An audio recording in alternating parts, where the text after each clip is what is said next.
Hi everyone, I thought I'd do a quick short video on what local elections actually mean to the voters and why it's important that we engage more in this democratic process, and why I don't understand people not coming out to vote in local elections when they'll come out and vote in general elections. Local elections, in my opinion, have the biggest impact in most people's day-to-day lives. I mean, let's just cover the areas that are controlled by local elections, so your local authorities, as they're being combined into unitary authorities now, but you'll still have some divergences across the board and different voting. But here's the areas that are controlled. Broadly speaking, I'm not going to go into who controls what or who used to control what, just what areas are controlled. So education's actually controlled by your local authority. So if you're wondering why your kids aren't getting the best education they possibly can, then stop looking towards the government for the complete blame. Stop looking towards everyone else. Actually look towards your local authority and see what they're doing to try and improve the state of education in your local area. What are their policies, what are their plans, what are each party offering to improve the state of education for your children. Transport, so that's buses, railway, all your commuter links, your roads, all that side of life are controlled completely by your local authorities. It's what you should be voting on as well. If you're seeing traffic jams in constant areas and you drive up to it every day and think, you know what, this could be solved if they just put a roundabout in. Well, that's what your local authority is there for. That's what you should be pushing them for.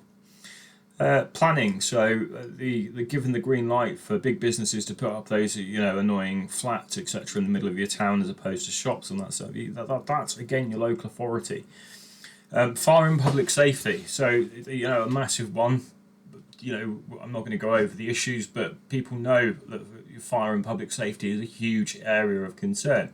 Yes, the government has its role to play, but your local authority is where it begins and where it ends. So they should be getting it right, and you need the right people in the right place to get the job done. Social care. So one of the biggest hot topics of today's debate, social care. How are elderly and those that need care treated?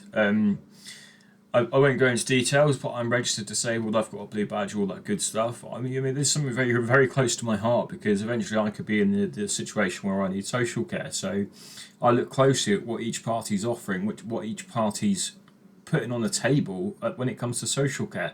Not just at a general election, but in the local elections, because I know that's where it matters. Libraries, I don't see that as a big issue these days, and to be honest, I'd much rather see money go elsewhere back into the education system, because libraries are pretty much redundant. We can bring up better ideas with disadvantaged kids being given iPads and access to online ebooks etc. I think libraries are a bit of a ad hoc situation, but that's my personal opinion. Still, if you're interested in libraries and their plight, then local elections. Waste management. So how is your waste actually managed in Buckinghamshire?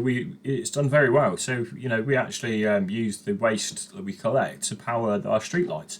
I think that's ingenious, turning the waste into actual electricity that's then pumped back into the system in the grid. These are the questions that you want to ask your local authority. What are you doing with our waste? Why what constructive use are you making out of our household waste, etc. Trading standards. So trading standards actually start at your local authority as well. So I'm not saying these are all rules that are set and covered, but the rules are pushed and pillared by the strength of the local community and therefore the local authority. So if your trading standards are an issue for you, then make sure you actually exercise your democratic right and vote in these upcoming elections. Rubbish collection, recycling, council tax collection. The people that decide how much you pay council tax, that's your local election vote. Housing, planning applications, allotments, public clocks. I know it's out there, but it's there. Bus shelters. So shelters that actually give you a bit of breathing space or hibernation from the rain as you're out and about trying to catch a bus. Community centres, play areas and play equipment, so for your kids to go out and actually play in a park, a safe park where they're not going to get injured. That's again your local authorities. grants to help local organisations, so local charities, local things that are probably close to your heart, close to what you believe in. Again, you can partition your local authority to push for grants towards that because they have power, they have control. Consultations on neighbourhood planning. So they're the people that are going to sit there and say, should we build more houses in these areas or should we not? Now, I believe that we should be building a lot more houses than we currently are. But again, let's stop looking at blaming the government and saying, oh, the government aren't building enough houses. The local authorities have to put the effort in to build the houses. And at the moment, they're just not doing enough, in my opinion. Litter, graffiti, fly posting, dog littering offences, graffiti, so much more and more and more. It's all controlled by your local authority. So fly tipping, these issues that can really, really annoy you, are controlled at your local council level.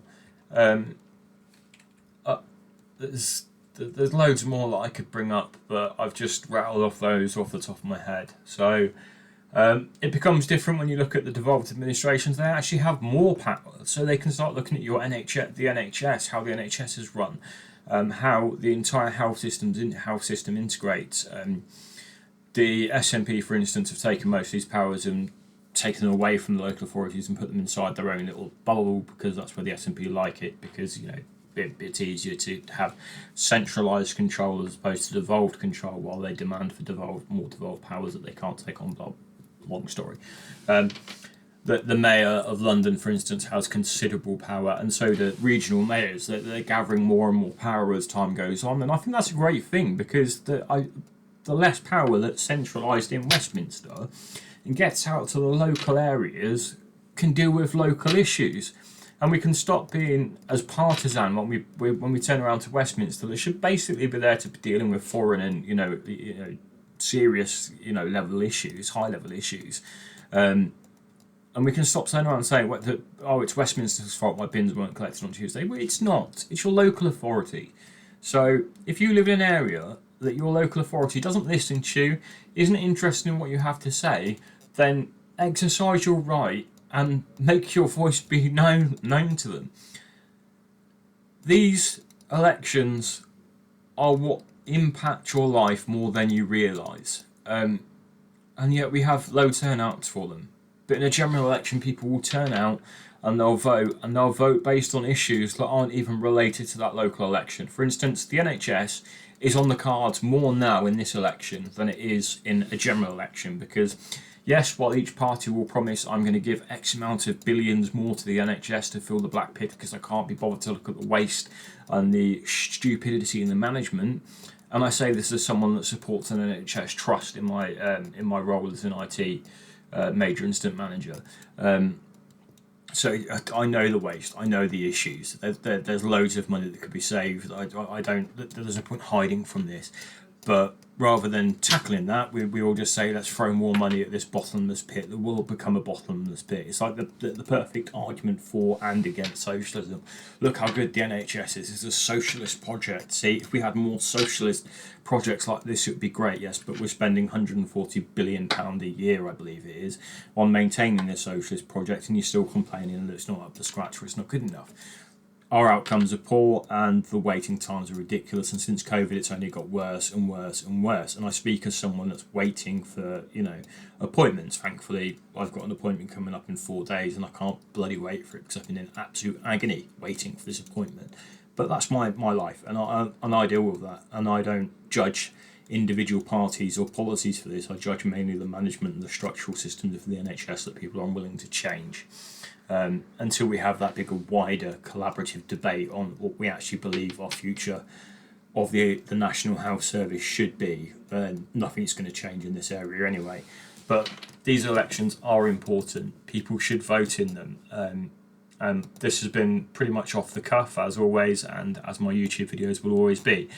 I believe that it's better when you listen to someone that just speaks from their mouth than it is when someone reads from a script and just lists off a perfect YouTube video, because that's not what I'm trying to do here. What I'm trying to do is get across a conversation as if I'm talking to people in a pub. So Leave your comments either below in the Twitter link or in the actual YouTube video. Subscribe. There's going to be loads more videos coming out before, during, and after the election, and I'm gonna tackle as many issues as I can. If you want me to look at an issue, whether it's national, local, or wherever, I don't care. I'll talk about it. I'll give you my opinion on it. Just let me know in the comments, and let's start building up a channel that is for the people, so we can start listening to the ramblings of a madman, because that's what this is basically going to be, the ramblings of a madman.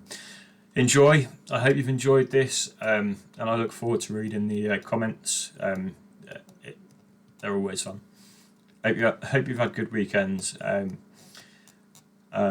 It's not the best of weekends, but R.I.P. Prince Philip once more. A great man. And those that want to disparage his reputation need to learn some history and look at what he did for not only this country but many others. I myself am a recipient of the Duke of Edinburgh Award. I did that while I was 16 years old, and it was that was a part that changed my life. So I'll never ever be more grateful for the man, and his, as I've said previously, his wit is absolutely outstanding. So thank you all for your time. I look forward to speaking to you soon. Cheers.